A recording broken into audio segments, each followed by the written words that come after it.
when you look at We Own the City, which once again is based on a true story. Wayne Jenkins is not a fictional character. That is a real life corrupt ass dirty cop. Daniel Hersey, who was also part of this task force, that is not a fictional character. That is a real life cop who got locked up for his dirty crimes. Mamadou G Money Gandu, who once again part of the same task force, got down just the same.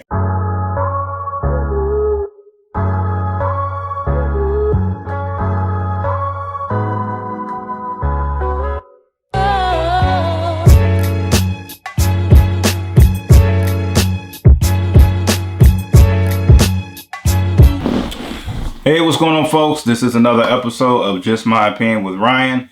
If you've been here before, thank you for coming back to the channel. If this is your first time, I thank you as well. But if this is your first time, go ahead and hit that like and subscribe button. Also hit that bell to be notified of when a new video drops. And with that being said, let's get into it. We are going to talk about We Own This City. This is a miniseries on HBO or HBO Max. And this is created by the same people who invented The Wire, or created the original series The Wire. This miniseries, more specifically, was created by Justin Fenton. He is a former Baltimore Sun's writer or journalist, and he's also the author of the book We Own the City, a true story of crime, corruption, and cops. I may have gotten that backwards or not, but I'll put it in the description. So, nevertheless, this is, in my opinion, a trigger warning. Let me give you a trigger warning and a spoiler alert. Trigger warning first. If you are easily triggered by seeing corrupt cops who just do the dirtiest of the dirtiest things, from profiling, extortion, robbery, stuff like that, this show may not be for you. Also, this is going to be a minor spoiler alert. I'm not going to go scene by scene or monologue by monologue, anything like that. But nevertheless, there will be some minor spoilers here and there. But as I mentioned, this is actually based on a true story. This is the true story that chronicles the rise and fall of a Baltimore task force that was created. The task force was named the Gun Trace Task Force out of Baltimore, Maryland. It was led by the corrupt cop Wayne Jenkins, who is now serving time. And Wayne Jenkins is played by Jon Bernthal, who, in my opinion, is a heavily underrated actor. I think he needs to receive a lot more credit than he does in a lot of his roles. So it has other familiar faces. Definitely some familiar faces if you are familiar with The Wire. And speaking of that, you could tell that this was done by the same creators of The Wire. I can't put my hands on it, but it has that same gritty, raw Baltimore feel to it. Just the way it was shot, everything. Like literally the way it's shot reminds me of The Wire. So if you see it and it looks familiar, once again, it's because it's from the creators of The Wire. With that said, I really appreciate when people can highlight just stuff like this, especially in America.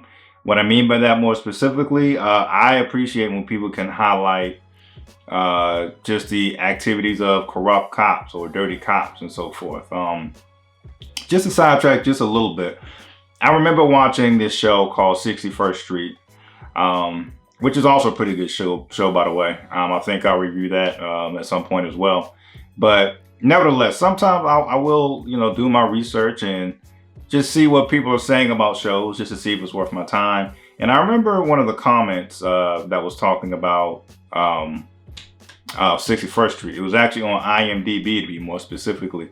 One of the critics was saying, like, the corrupt cops in 61st Street, which is so laughable and so unrealistic that they couldn't even finish the first episode. And they just, I think it was out of 10 or however many stars it is. I think it was out of 10. I think they gave it like a 1 out of 10 or something crazy like that.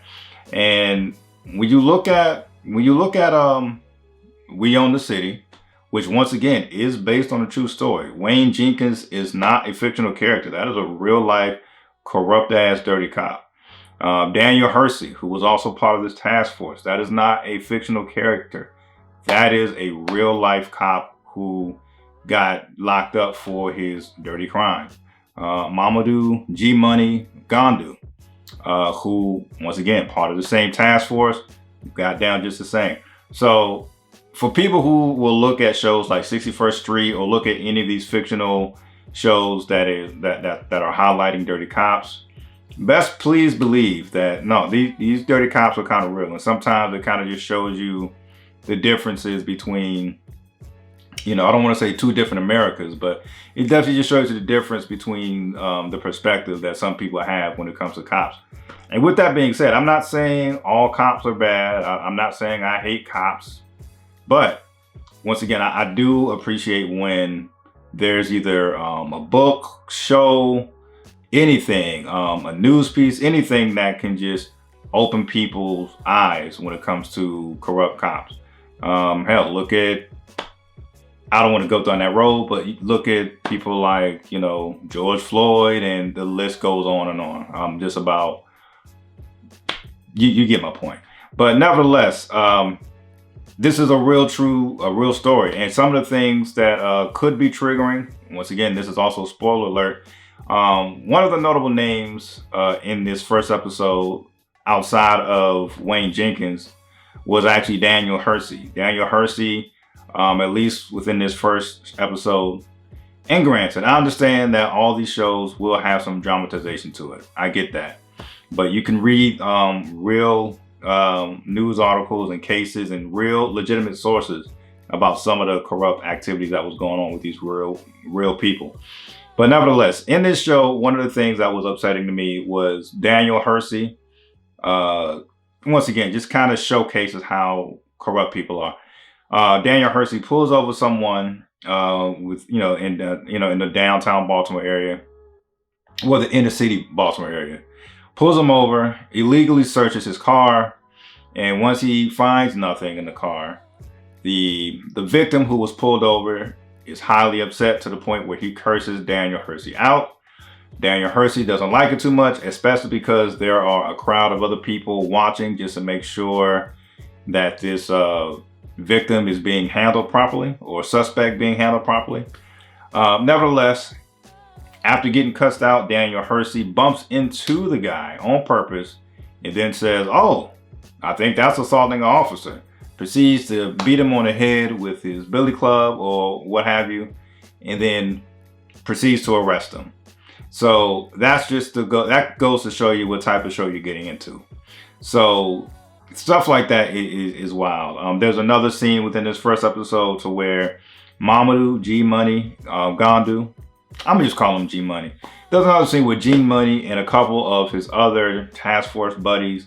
They actually illegally track some drug dealer within the Baltimore area.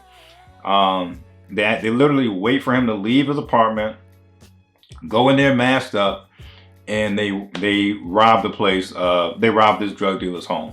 And once again, I know there's no honor among thieves and so forth, because as a drug dealer, you can't just turn around and make a call like, "Hey, somebody stole my drug money," and I think it was these corrupt cops. Nevertheless, that just gives you an idea of what you're working with. We're talking about just gangsters with a badge, honestly. But there's an article, and I'll put it in the description. There's an article that really details some of the other outrageous activities that these cops were up to. One of the notable acts that stood out to me was they would ride around with fake weapons on them. So if they shot an unarmed person, they can plant that weapon on that unarmed person to make it look like they were defending themselves. They would do stuff like, as I mentioned, rob drug dealers. They would sell drugs to people. On one part of the show, they pulled someone over and said, the person who got pulled over, he's already in handcuffs, and he was like, "Why did you pull me over in the first place?" And the guy is like, "Oh, well, your license plate was obstructed. I couldn't see it, so I had to pull you over." It's in clear view until he kicks it crooked or something like that. So that's the type of people that you're dealing with this show. Once again, I'm not familiar with Mr. Fenton's book, but I think after watching this first episode, I will get into that. It's available on Amazon, Kindle, which I do have Kindle, or anywhere where you order books. And I think this is just going to be a great eye opener to some people who may not necessarily believe that cops are corrupt. Once again, these are true stories. And this is a major, well, I don't want to say spoiler alert, because you could literally Google this type of stuff and find out the same information. But after this task force was taken down, the victims of this task force collectively won a lawsuit of $13 million, which I believe was just divided upon those people. And roughly 800 cases were dropped because of this task force, which is going about things so improperly. So I'm going to keep posting about this show. I do find it very, very enlightening, as I mentioned previously. And another notable actor is the actress from Lovecraft Country. And she's doing a phenomenal job. Her role is just playing a member of the Department of Justice, and she's trying to find out what the hell is going on. Why are there so many complaints about these particular cops, and why are these cops still on the streets arresting people? Why are these cops with so many complaints, still out there without a care in the world, doing what they do? So nevertheless, it's a great show. I highly recommend you check it out if the previous warnings that I gave you, isn't triggering to you. Nevertheless, that's just my opinion. Love it or hate it. Peace.